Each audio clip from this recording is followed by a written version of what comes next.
do something important, not just interesting.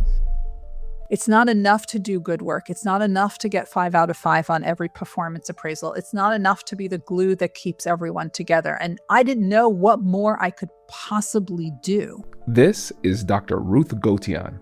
She spent her entire career decoding what actually makes people succeed at the highest level. I'm talking about NBA champions, Nobel Prize winners, Olympic gold medalists, and more. And that's when the clarity hit me, was that it's not about waiting to be seen. You have to make yourself undeniable. In this episode, you're going to find out what it really takes to get to the top. And I promise you, it is not what you think. I never knew about the rules. And I think there are a lot of people like me who didn't grow up knowing what the rules were. So I am here to clarify to everyone what those rules are. She studied the people who cracked the code, and she's going to share the stories that might make you a little uncomfortable, because getting what you want sometimes means doing things that don't feel natural at first. She asked him, that guy that I nominated 2 years ago, he, by the way, won the award, if he would write a letter of support. And he said, I can't. I'm writing it for my buddies, the ones who wrote letters of support for him 2 years ago. And that's when I realized that those buddies nominate each other and support each other for awards all the time. And that's why when you see the same people winning all the awards, they gamified it. They figured it out. And here's why this matters. The path to this level of success is not what you think it is.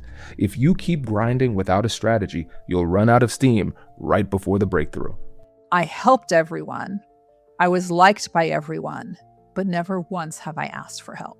And what I have learned is that if there's a goal, you can either get on the bus and come help or get the hell out of my way. Those are the only two options. Playing it safe is easy. Playing it safe is comfortable. But here's the problem.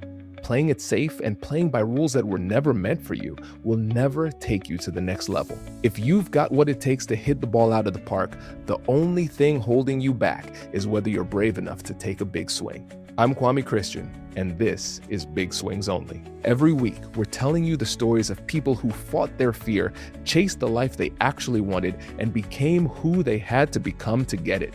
This show is built for people who are meant for more, because if you really want to get to the next level, you've got to do something big. So the question isn't whether or not you've got what it takes. The question is whether or not you're going to swing. You were built for more, and this show was built for you. Subscribe now. I was the person who always got a 5 out of 5 on every single performance appraisal.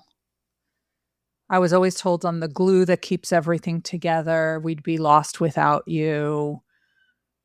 The one that they kept giving every fire to put out, even the fires that I haven't started.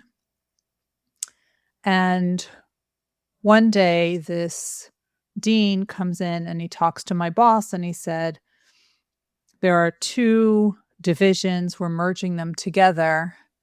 And this guy, we'll call him Jason, is going to head up this new massive division. Sounds great. Except Jason only started 8 months ago.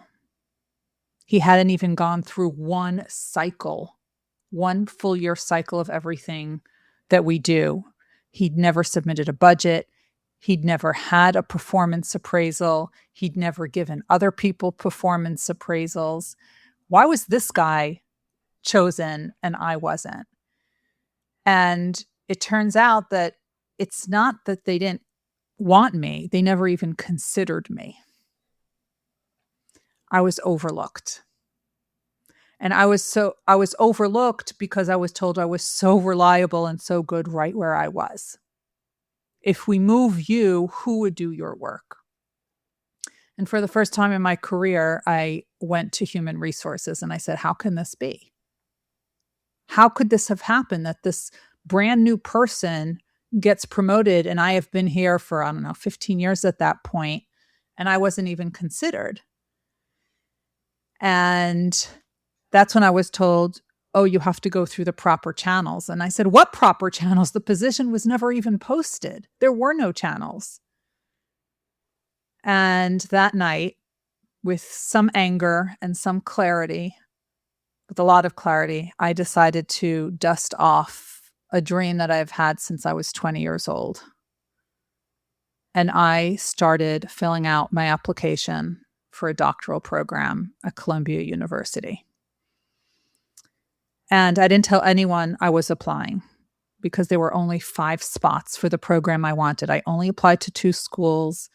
Columbia was where I wanted to go for many, many reasons, including that it was the top program for what I wanted to study, which was adult learning and leadership.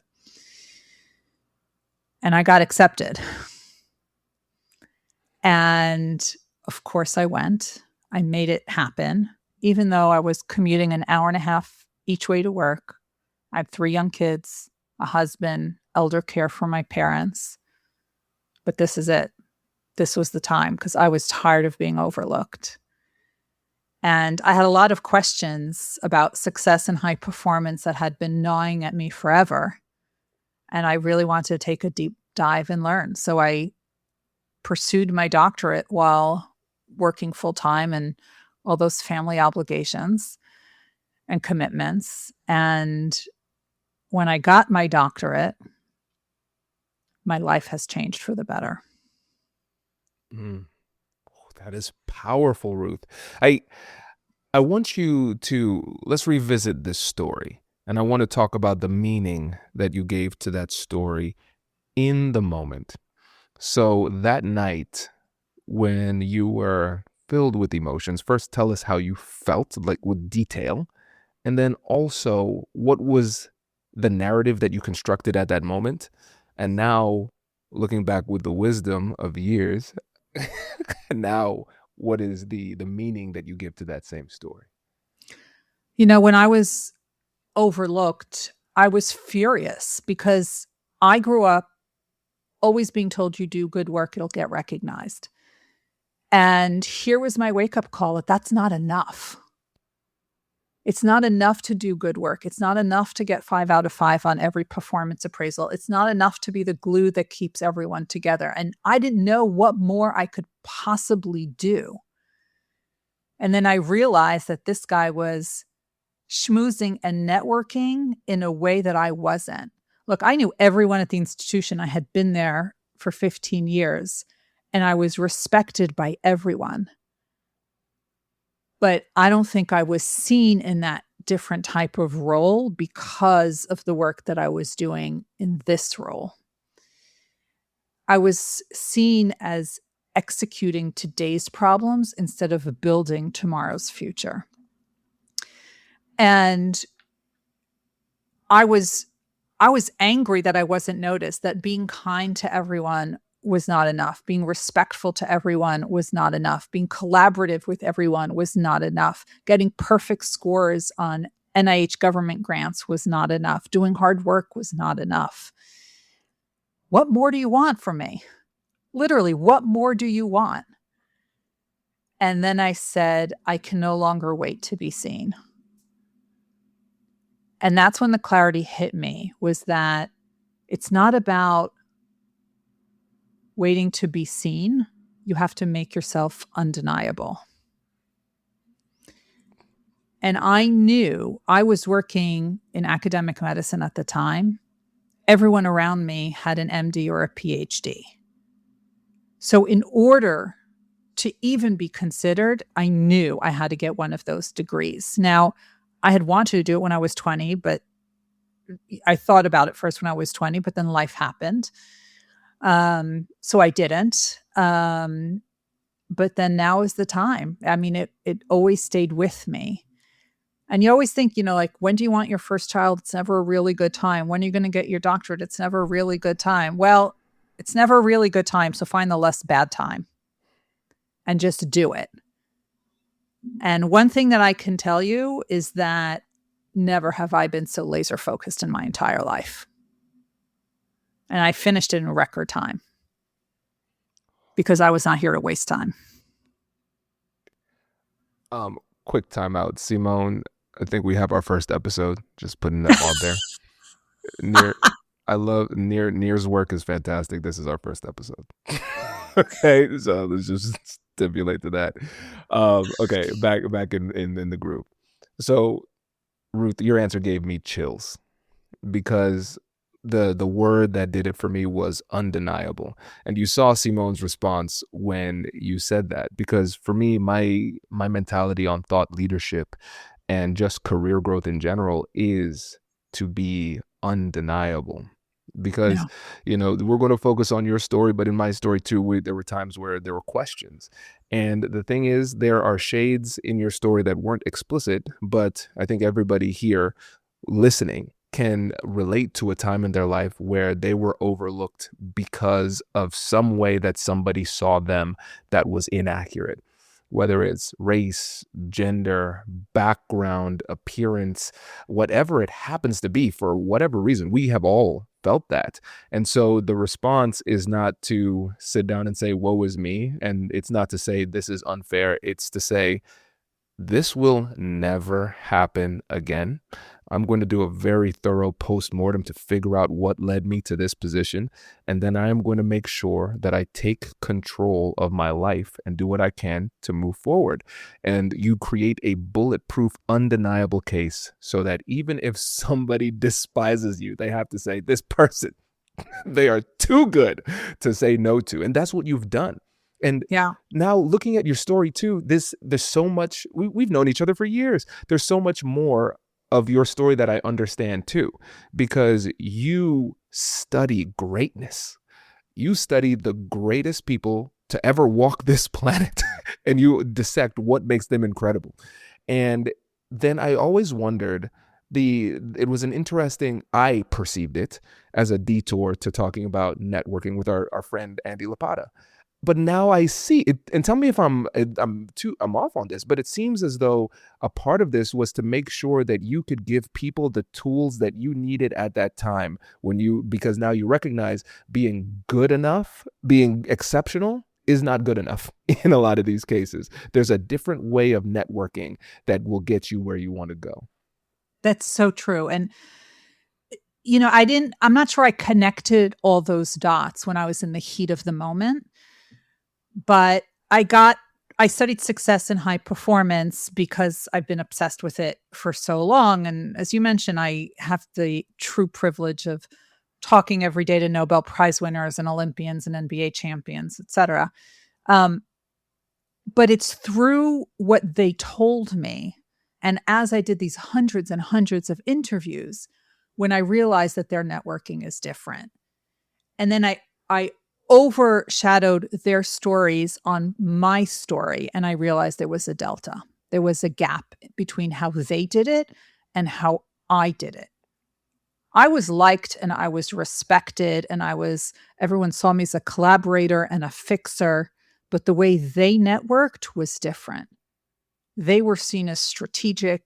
They were seen as builders. They were seen as leaders. And if I was going to be seen that way, I had to take some of those lessons and really learn to implement it in my own way, in a way that I'm comfortable with, because like them, networking should never be transactional.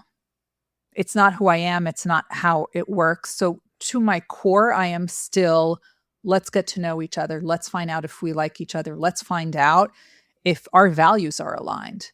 If they are, I'll help you. And maybe one day I'll need help with something and I will feel comfortable enough asking for that help. But it's because I built that foundation. I think what I did early on was that I helped everyone. I was liked by everyone, but never once have I asked for help. And I have learned that asking for help is not a sign of weakness. People want to help. They just don't know how to help you. But if you tell them specifically what it is that you're looking for, people can help. I've been, for each book that came out, I did about 200 podcast interviews. And I always say, how can I be helpful? That's how I close it. And they say, I don't know. And then I finally say, do you need to be introduced to any really good guests? for your podcasts. I know that's what they need. And I'm able to make those connections. So I think offering to help, and then when you need help, ask for it. But you can't ask for it until you have already built that relationship. And that took years to figure out. The simplicity is something that often can belie the brilliance beneath it. Because it took a long time to figure out how to do it, and then how to do it authentically in a way that wasn't off-putting to yourself and others. And I've been, like I said, we've been friends for a while, and I've always admired the way that you do this, because you're the kind of friend where you're saying, hey, listen, I'm on my way up. I see you're on my way up. Let's get up faster. Right. And then we collaborate and move up. And it's beautiful in the way that you do it, because it is rooted in authenticity. It is rooted in reciprocity, and you have a true desire to help everybody around you. And that's the beauty of it. Now, let's go back to the story, because when you were saying that the people that were making the decision, they didn't see you in the way that you needed to be seen. Yeah. And I want to kind of dissect this a little bit, because a lot of times we have this simple mentality where we say, okay, hard work pays off. You do the right thing long enough, good things happen. And really, that is a game with a very low ceiling. And what you had to do is you changed the game completely. Yeah. Changed the game completely. So tell me if this resonates with you. Was there any resistance internally when it came to changing the game that you felt, where you said, okay, I shouldn't have to gamify this in order to get the recognition that I deserve and the opportunities I deserve? Was that a hard transition to make? I'm going to tell you a story. There was this big award in our industry, and there's this one guy who I thought would be really good for it. And he stopped by my office, and I told him, I said, I really think you should go for this award, biggest award. And he said, who would nominate me? And I said, I'll nominate you. And trust me, I know how to put a nomination packet together. It's like, I put all the bells and whistles on. And he said, great, thank you. And I thought, okay, I have hours of work to put together this nomination packet. I said, just send me your CV. Oh, he didn't just send me his CV. He sent me his CV. He sent me a bio, which was customized for this award that I was nominating him for. It highlighted exactly what I should highlight in my letter of nomination. And he gave me the names of 3 people who could write letters of support. It was brilliant.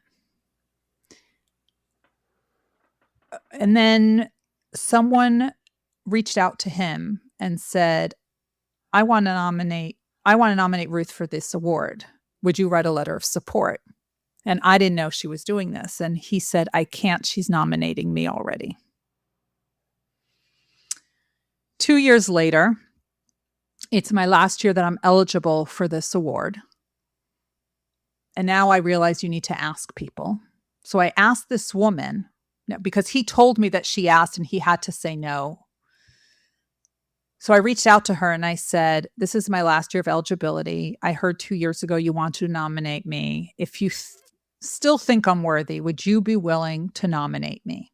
And she said, oh, sure, absolutely.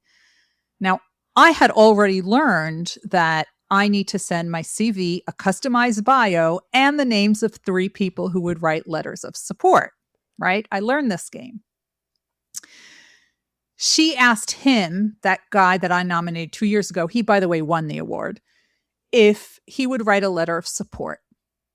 And he said, I can't. I'm writing it for my buddies, the ones who wrote letters of support for him 2 years ago. And that's when I realized that those buddies nominate each other and support each other for awards all the time. And that's why when you see the same people winning all the awards, they gamified it. They figured it out. So he wasn't willing to write the letter of nomination for my award. P.S. I won the award that year, and he was in the audience when I won. And it took him a good 20 minutes to come over to say congratulations. So how did it feel? The best revenge is success. And I am really competitive, mostly with myself. And what I have learned is that if there's a goal, you can either get on the bus and come help or get the hell out of my way. Those are the only two options. If you look at how modern brands are built, the old playbook of uploading a flat photo to a static website and hoping for the best is dying. The future belongs to the builders who understand human connection. And right now, there is one platform that is completely rewriting the rules of commerce, and that is Whatnot. Whatnot is the largest dedicated live shopping platform in the country. It covers everything from luxury fashion and beauty to electronics and collectibles. And what makes it brilliant is the sheer velocity of the business model. Sellers on Whatnot are moving more inventory in a single live show than most traditional online storefronts move in an entire month, simply because they are leveraging live connection and community. Buyers are spending over an hour a day in the app, engaging with passionate professionals to discover unbeatable deals and shop name brands without the retail prices. And this isn't just a casual digital storefront. It is a massive wealth builder. The number of sellers making over $1 million a year on Whatnot has literally doubled. It provides a real thriving path for anyone looking to scale an audience and turn what they love into a high-growth business. If you are serious about taking a big swing with your brand, Whatnot is the vehicle that can get you there. Search Whatnot, WHATNOT, on the App Store, download it, and you can start selling right away. A few years ago, I realized that I was ruining my most important meetings.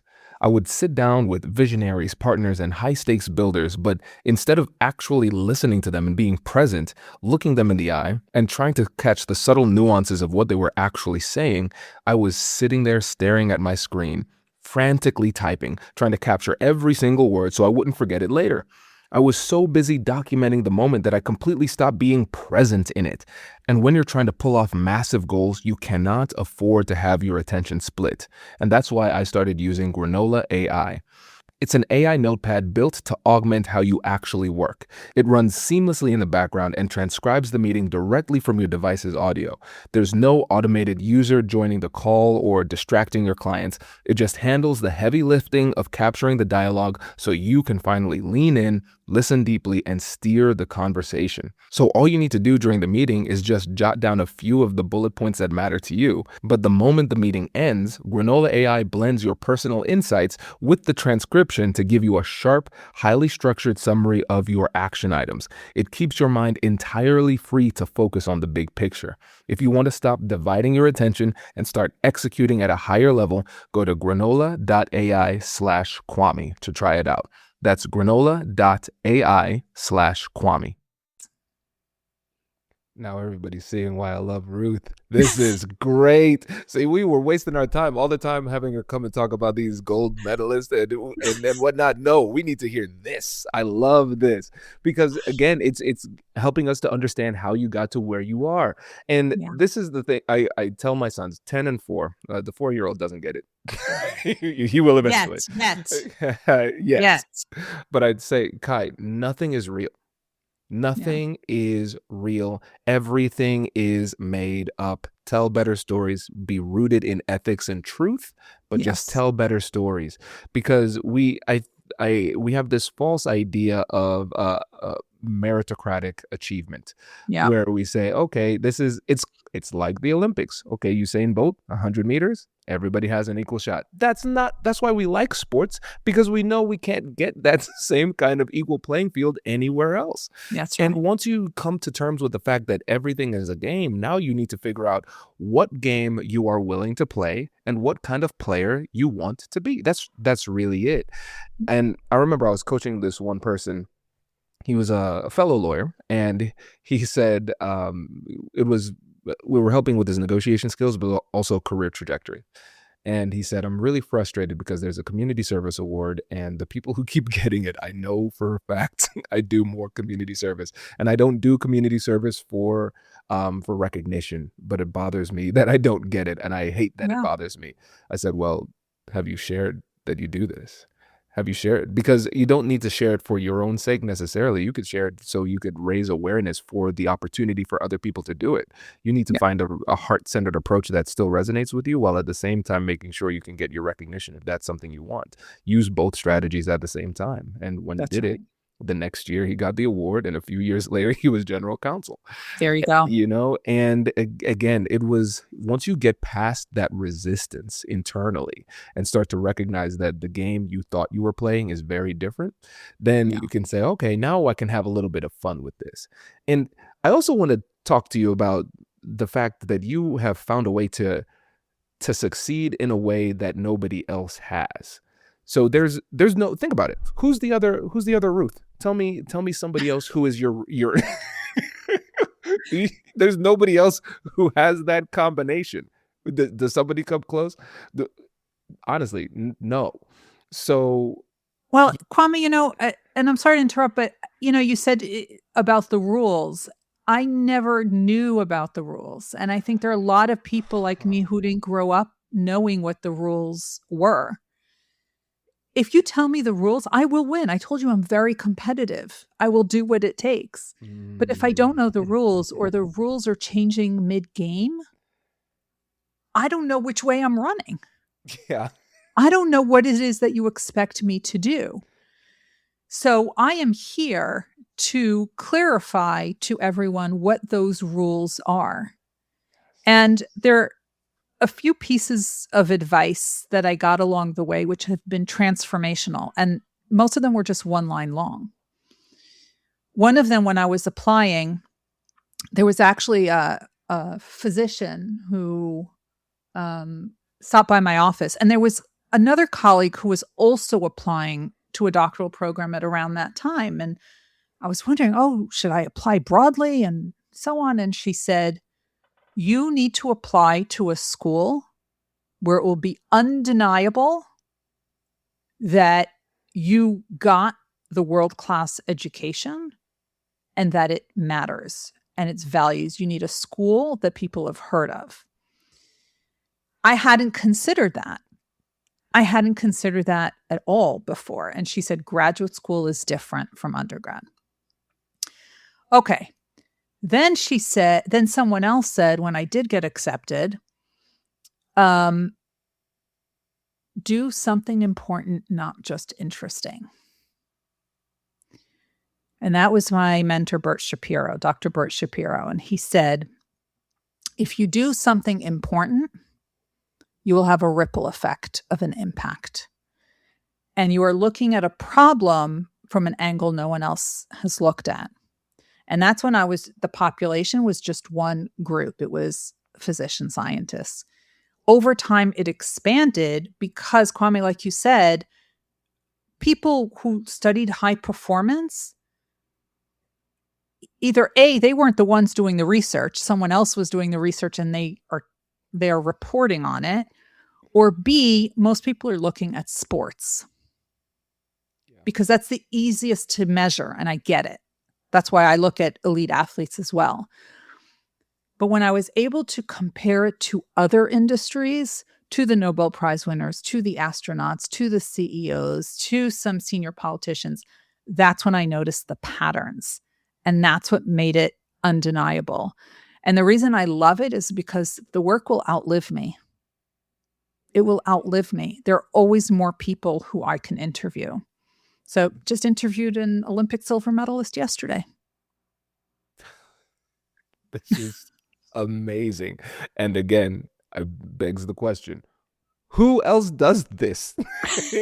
This is one of the most beautiful elements of your success, is because it's not just the height of the achievement, it's the uniqueness, and the authenticity is protective in itself, because nobody can compete directly with you unless they are trying to play your game, which nobody can play better than you because you made it up for yourself. Which Yeah, also helps us to recognize why so many of us feel stuck. We start playing the game that other people made for themselves, and we wonder why we can't get to their level. Because you're not them. You're trying to be them when you should be being yourself. that's right. That's right. And, I tried doing it by other people's rules. That didn't work. And I had to create a new lane instead of trying to wedge my way into someone else's lane. And was it easy? Oh, God, no. It was not easy at all. Would I do it again? In a heartbeat. In a heartbeat. And one of the reasons I recently retired after nearly 30 years from my faculty role and my chief learning officer role at Weill Cornell Medicine. And I am working on my own, doing the keynoting, executive coaching, and writing. But I am also back teaching at the place where it all started, at Columbia, and I teach about high achievers and high performance because I want to be around those people who are stimulating my mind to think about things differently. And I wanted to be close to that environment. I wanted to be in that environment because I don't agree with everything, but it gets me to think about things in a way I hadn't even considered. I want to be near those students. I want to be near those faculty. I want to be steps away from the library so that I can access the journals and read the latest research and compare that to what I'm doing, contrast it with what I'm doing. I can't live in my own bubble. So am I a quote unquote thought leader? Maybe. I strive to be, but it's the research that pushes it forward. And I will always continue doing it because the thought leadership has to be evidence-based. It cannot be based on whims and vibes and good feelings and a lot of hand waving. It has to be research-based. And I do the research and I stay on top of the research other people are doing because together, I think it's better than what any one person can do on their own. I agree 100%. And I think we would be remiss at this point to not discuss the secrets of success that you found in these incredible high achievers, because you are one of those incredible high achievers. You've studied these other incredible high achievers. And I think what's so interesting is the consistency where you have the people who are introduced to your thought leadership, they are left with no excuse for execution because you've made it clear, hey, don't say because you're not running this Olympic race, you can't implement these same things. That's right. There are general principles of success. So what are those? That's right. And that's what I discuss in my book, The Success Factor. So the first one, if you've ever heard about the habits of waking up at 5 a.m. and read for 5 hours a day and make your bed before you do anything else, I want you to forget all of it. Because you cannot copy other people's habits. That's their lives. It's not your lives. You can't just superimpose their lives into your own. But what you can do is emulate their mindsets. And what I have realized is that the mindset is the same in the Nobel Prize winners, the astronauts, the Olympians, the NBA champions, the CEOs. And the first thing that they did is they tapped into their intrinsic motivation.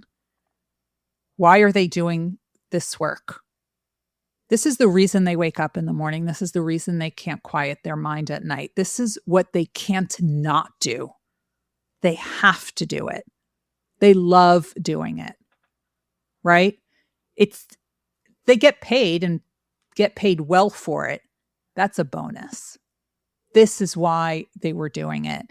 And I had a Nobel Prize winner who I interviewed who had a serious cardiac event and he had to have surgery. And while he was recovering at home, he would bring in his lab into his home for lab meetings. So everyone could discuss their research and he could weigh in and hear the updates. And I said, who does this? Who wants to see you in your sweats when you come into work in a suit in your home to discuss science right after you've had major heart surgery? And he said, Ruth, you don't understand. This is part of my recovery. I need to do this. Starting a business or launching a major new project is a massive swing. But what surprised me when I first set up my own storefront was how much simpler Shopify made the entire process. All of the high-powered tools you actually need to launch are included and ready to go from day one.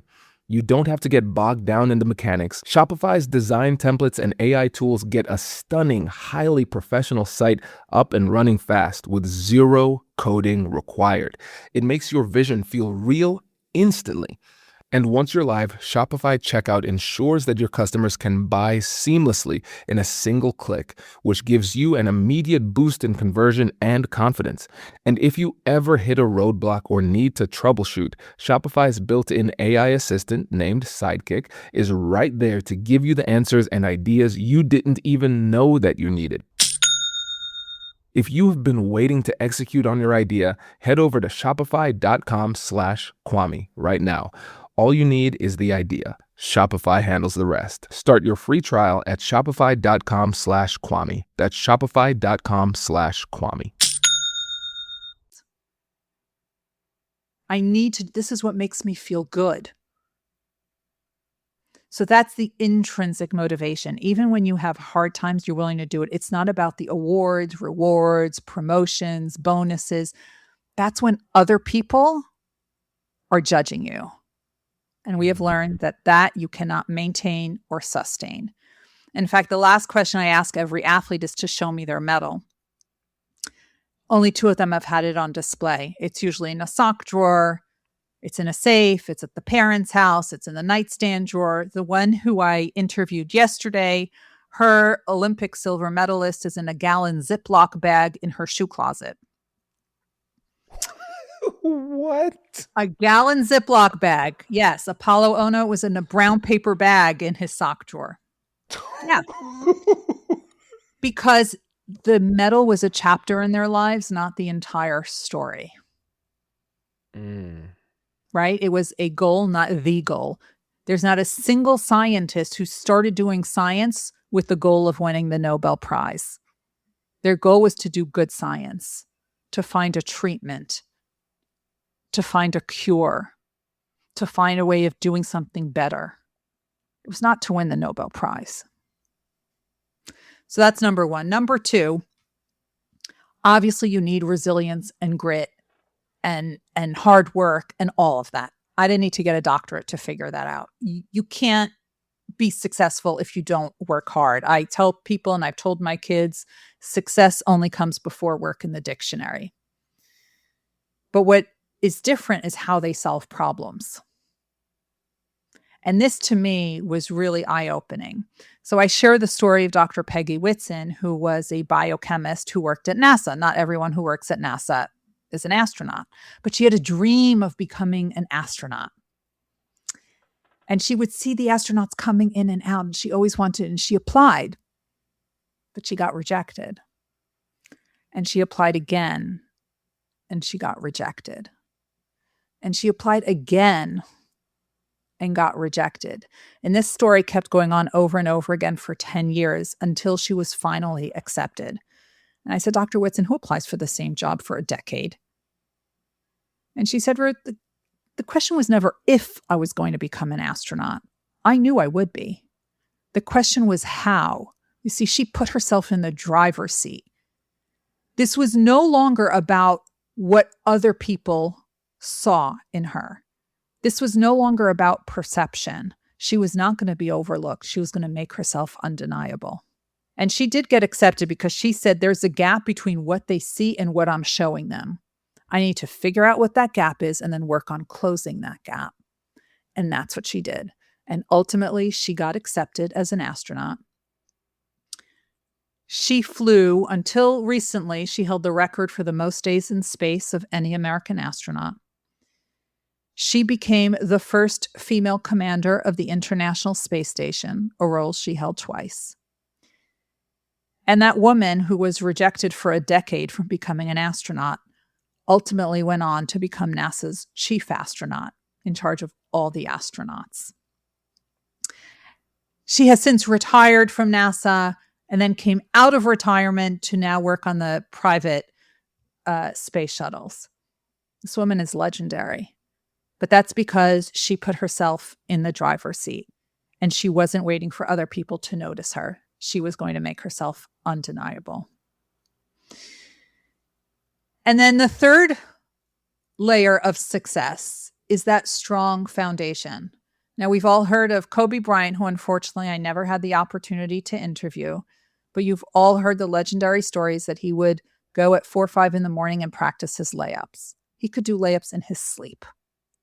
Did he really need to practice? Yes, he did, because that's what made him so good. And the same warm-up you see the NBA doing is the same warm-up you'd see any 7th grader doing in their gym. Nothing is different except the price of their sneakers. That's it. It's the same warm-up, same exercises, same layups. You have to have that strong foundation and constantly reinforce it. One of the people who I got to interview was Neil Katyal. He has argued over 50 cases before the Supreme Court of the United States, more than any other minority lawyer. And he does the same 3 things before every case.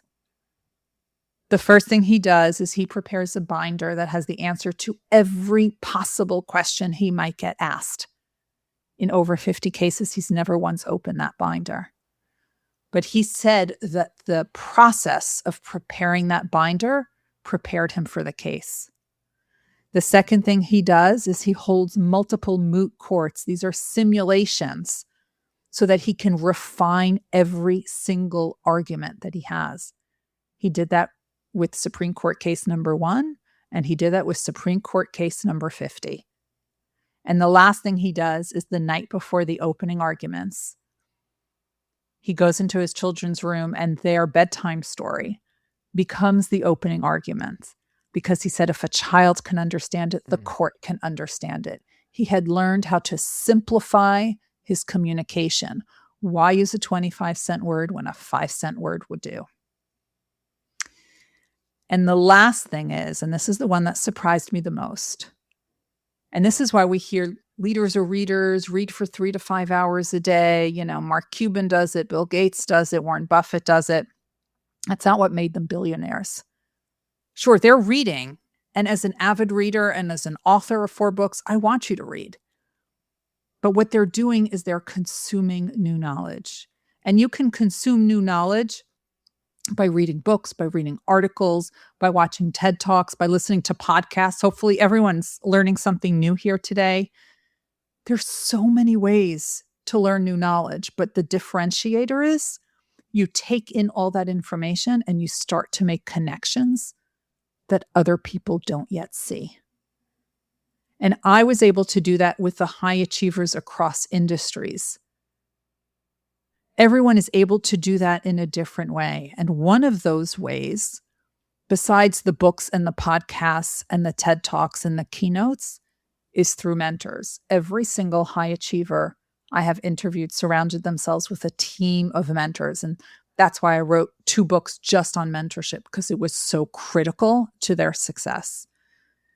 So those are the 4 elements of success in a nutshell. As you can see, I really geek out on this. To the person listening, if you haven't figured out why Ruth is one of the top book speakers in the nation, you please rewind and start this whole thing over. This is so good. I'm on my 2nd page of notes. This is incredible.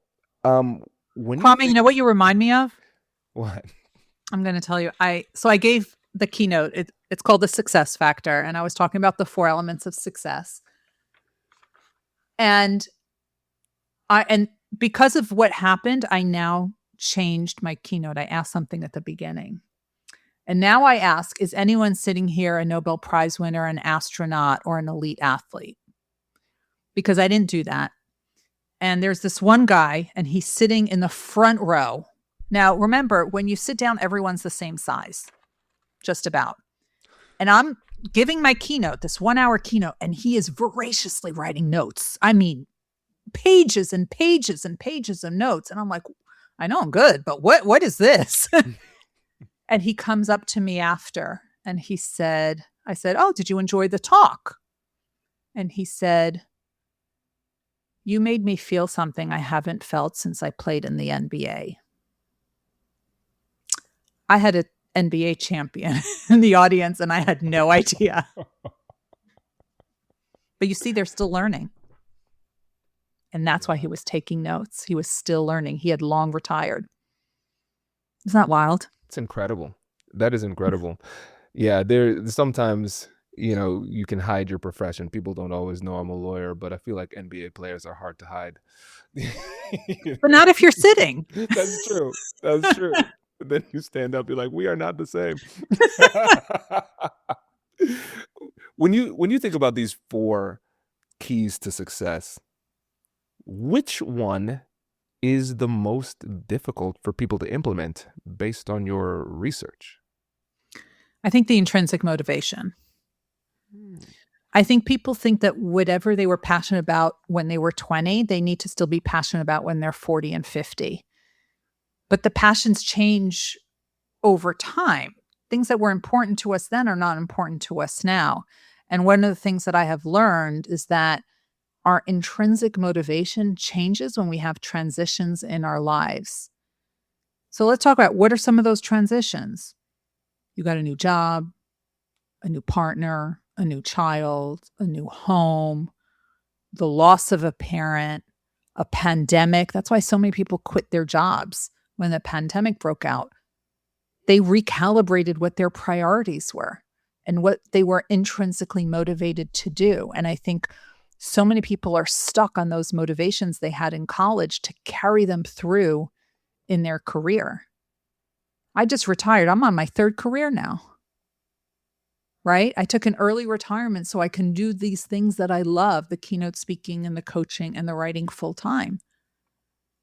You're allowed to change. And I want to give your listeners something that they can figure out what it is that they're passionate about right now. It's a simple 3-column exercise to differentiate between what you're good at versus what you enjoy doing, and what you're good at and you don't like doing or you're not good at. So if they go on my website, Ruth Gotian, RuthGotian, ruthgotian.com/passion audit, they will be able to download that worksheet and get started on figuring out what that thing is right now. Amazing. Oh, this is great. So listeners, we will have links to that in the description of this episode. And this is really significant because we see so many people who are stuck in the past. And really what we're recognizing is that authenticity can and should look different as time goes on. And I think for a lot of people, you're giving them permission to make that shift. Because think about what we said off air beforehand when I said, yeah, this will be part of Big Swings only. That's my new news. And you said, well, that's not new. You told me that over a year ago. And I recognized one of the things I was wrestling with was just saying, but I'm the negotiation guy. That's what I do. I'm the negotiation guy. But what other people have helped me to see is that negotiation is just one sliver of my identity. And really the through line, even before negotiation, was this. It's the big swings mentality, taking those big swings, making those big shifts. And one of the things that's fascinating to me when I think about people's stories is how consistent it is that a really devastating incident is the catalyst to success. Always. Right? And so with the high achievers that you see, is that you're seeing that too? Yeah, absolutely. But there's some people that devastating thing will bury them, and there are others that it'll fuel them. I'm the latter. I will not let it bury me, because the more you tell me something can't be done, the more I'm going to double down and get it done. And that's why I said, you can either help me or get out of the way. Those are the only 2 options. Where does that come from? How did you develop that? I think a lot of it has to do with my late grandmother. I grew up in a family of all boys. I am the only woman in 4 generations. And she went to pharmacy school. And I have the picture, 13 women and 300 men in her class. And I assume I never asked her that maybe she wanted to go to medical school at that time, but women just didn't go at that time. And this is what she wanted to do. So she went, even though there were 13 women and 300 men in her class. And then when she finished, she wasn't quite 21 yet, because then it was a bachelor's. So she had 6 months before, even though she finished school, until she could get her license. So she went to Europe as a single woman to go wait out the time, and she traveled through Europe. So where did I get that? It is the women who came before me, who did things, even though in completely different fields, that I have learned from their experiences. And it's people like them, and it's people like my aunt, who became one of the first female commercial real estate people in Manhattan. The more she was told no, the more she did it. So I watch that, and I'm not in real estate. I'm not in pharmacy, never will be. But now I think because of them, when someone tells me no, all I hear is not yet. Oh, it's so good. And this is the power of stories, but the power of sharing stories. And I don't want to force anybody to do anything they don't feel comfortable doing. So I'm not going to say there's an ethical obligation, but we can see there is a true value in sharing your story, because who knows? I know you. I still believe you would have been successful, but who knows what that success would have looked like had you not had those avatars. And so a lot of times people share stories, or they don't share their successes or their journey out of humility. They don't want to make it about them. And for me personally, what I found is I talk to other people, they've encouraged me to share more. And I recognize that what I was describing as humility, for me, in my experience, was actually selfishness. I preferred to not be seen. I preferred to just work quietly behind the scenes. I wasn't telling the story. And then when people would meet me, they'd be surprised at the depth. And so they're like, why don't you tell more people this? And so for the person who's listening, it doesn't matter how trivial you think your story is or how trivial you think your success is. There is somebody who is looking up to you that you might not even know exists. But they're seeing you. So it's not just about your own big swings for yourself. You can think about the benefit, the beauty of sharing that, because other people seeing you do it can give them permission to take that big swing and then have the resilience to keep on swinging. So true. And Simone, my friend, I know you've been listening patiently. What are your thoughts? Well, I want to share two things this time.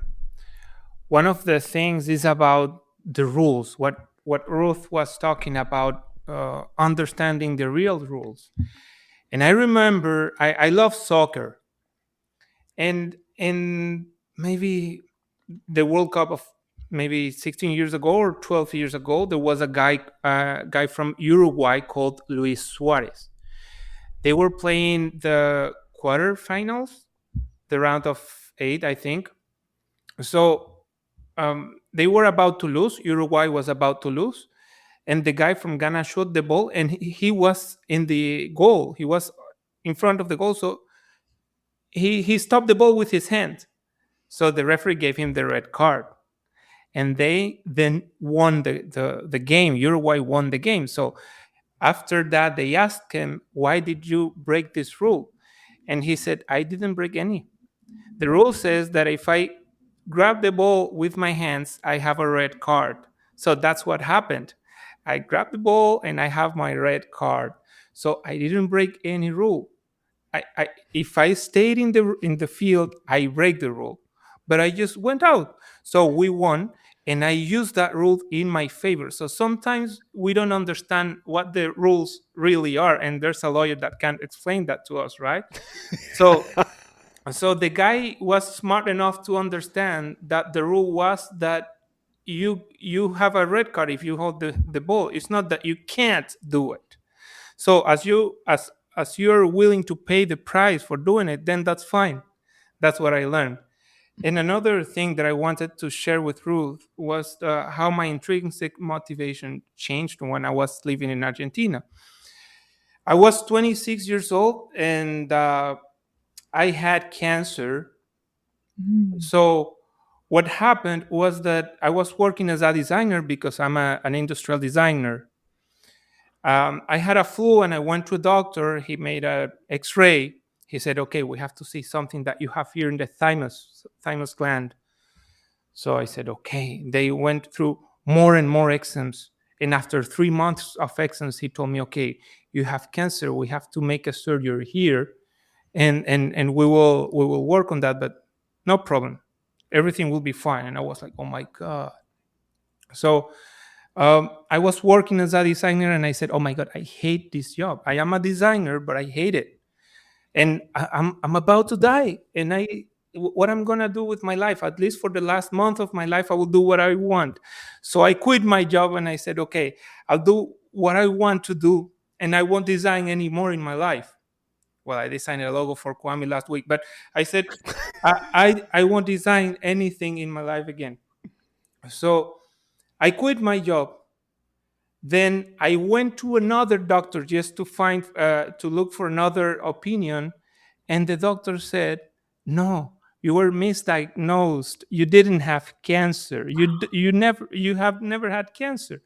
So what you felt when I said I had cancer is what I felt. I felt I had cancer, and to me it was real, right? So my mind changed, and then I realized I didn't have anything. So I had the learning process, but I didn't have cancer. So I felt unlucky back then, but now I feel so lucky that I learned without having the cancer. So that was what made me change. And I said, "Okay, I will do with my life what I want to do now that I have like I'm living my second life, and I didn't have anything." That's that's exactly the moment when my motivation changed, and then I started to work in sales and doing other things that I really liked. Whoa. Wow. Wow. I've never heard that story. That's Yeah. amazing. And so where in that story did you reach out to ANI? A little bit farther. That happened in 2017. And then I said, "Okay, now that I don't have cancer, I don't have a job either, right?" So I need money. And I started to sell. And I was in the center. Oh, that's a very good story for Ruth, because I was in the center of Buenos Aires. It's a neighborhood called Once, which is the Jewish neighborhood of Buenos Aires. And I said, "Okay, these guys know how to sell. I need to learn from them." So I went to these guys and say, "Hey, what can I do for you?" They said, "Well, if there's a job, I'll call you." But then I realized that was electronic e-commerce was starting in Buenos Aires. So I said, "Okay, I'm going to take pictures of the things that they sell and offer without buying, because I didn't have any money to buy, right?" So I started selling toys or bed sheets or towels, that just taking pictures and offer them online. Then when people pay, I go buy and then send. That's what I did. Wow. And at some point, I was selling too many dolls. And the guy that sold the dolls, Jose Luis was his name, he said, come here. Why you're buying so many dolls? I don't know. I don't get it. So I told him, I'm just selling them through e-commerce. And that's the power of asking for help. Because I said, "Yeah, but I can't earn more money because you're selling them too expensive to me." And he said, "But you didn't ask. Here's another price list. So if you're a reseller, now you have discount. Try to sell now with this list." And now I started to make more money.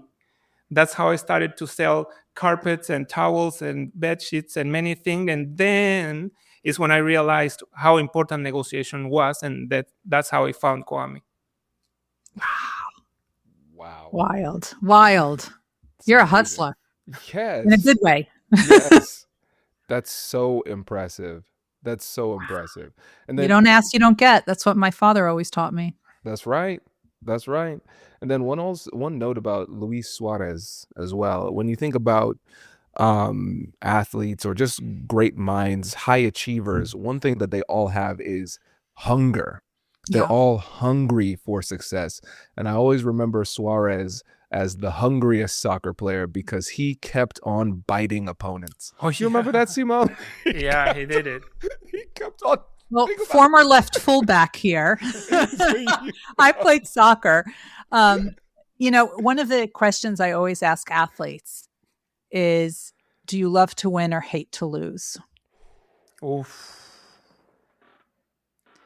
And with only one exception, the answer is, I hate to lose. Yes. Interesting, right? Yeah. What's your Interesting. thought on that? Well, I have lots of thoughts, but I think winning is great. They celebrate the moment for sure, but they don't dwell on the moment. If you lose, you're constantly questioning, what can I do better? Because for them, a loss is data. It's data. It's not a failure. It's data. There's a big difference. So now they're going to comb through all of that data. What could I do better? A fraction of a percent better, because that will be the difference between winning and losing. So I think we all have to make that switch in our mind of, if we lose, it's not failure, it's data.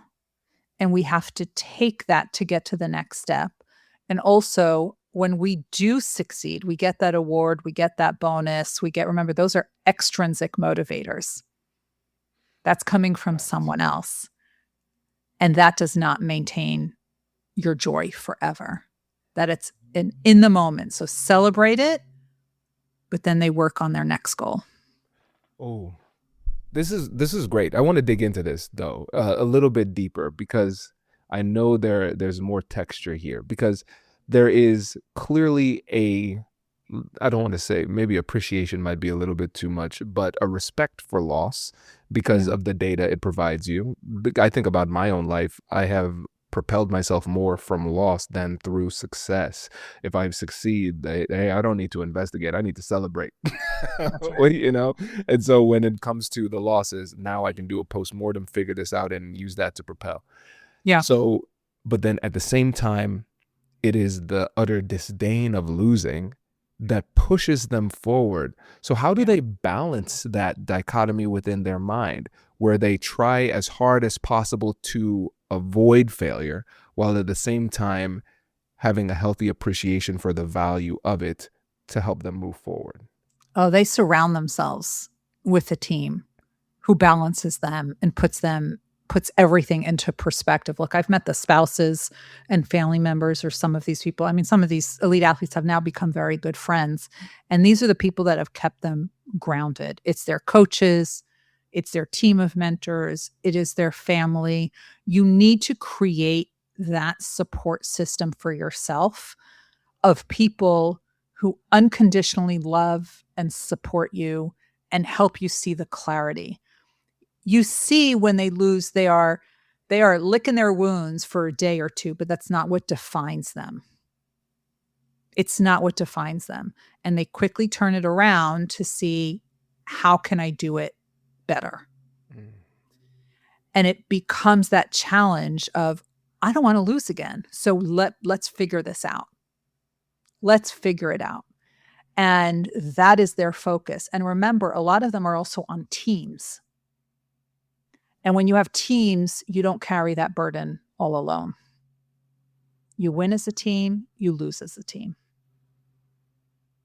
And that helps. Even if you're in an individual sport, you're part of a larger group. Critical. Right. Yeah, that's huge. And it's so funny, especially for us living in the Western world. We're very individualistic, but it's fascinating to see that those folks who we look at and admire their individual accomplishments, none of them do it alone. No.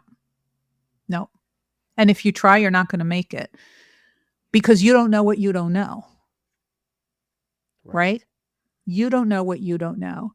And how do you take in all of that failure, and how do you make sense of it all? Because not everything that doesn't work do you need to cry about. And I'll give you an example. When I first became a faculty member and academic, one of the things that we do is we write academic articles about our research. And you know me, I shoot for the top journals. And wouldn't you know, I was rejected. And the first step was I was what's called desk rejected, meaning the editor that reviews it rejects it outright. Then I got to the next step where it was sent out to reviews by academic peers, and you get back with the reviews, and then it was rejected. And then my former chair said to me when I was truly licking my wounds, she said, "You read those reviews because that will tell you what was clear to them and what was not clear to them." Remember we talked about that gap that astronaut had? There was that gap. She said, that is your gap. That'll tell you what the gap is. And if more than one person, there's usually 3 reviewers, if more than one person said the same thing, that's what you need to focus on. The rest is just opinions. But if more than one person said the same thing, you need to double down on that. Again, failure is data. Now, all of a sudden, it moved me from being from the passenger seat to the driver's seat. Now I can do something with this. So now I have all this data. The athletes have all this data. Now they can decide what they're going to do about it. You either sit, lick your wounds and watch Netflix, or you take the data, discuss it with your coaches, and figure out how to get better. Those are the 2 options. Brilliant. Oh my gosh. Ruth, I could talk to you forever. And I know we've had long conversations. This is Kwame has kept me occupied and has been my companion on my long commutes to work. We would have these long conversations. So much fun. And now we could do it on your way to Columbia. That's it. A much shorter commute. Yes. This is great. Ruth, thank you. Thank you for coming back on the show. Really appreciate it. And then also let the listeners know again how they can work with you and all of the books that you have. All of the books. Well, the first one is a textbook, so not sure anyone's interested in that. That's a textbook on medical education. The big one is The Success Factor. That's the one on high achievement and those 4 elements of success, with stories like that Peggy Whitson you heard, and Neil Katyal, the Supreme Court lawyer, and Steve Kerr, the NBA coach, and Bob Lefkowitz, a Nobel Prize winner. And it has actionable tips that you can implement immediately about all 4 of those elements.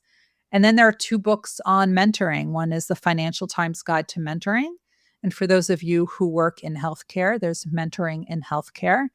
And now I am writing a book about overlooked high achievers, which will be out in 2027.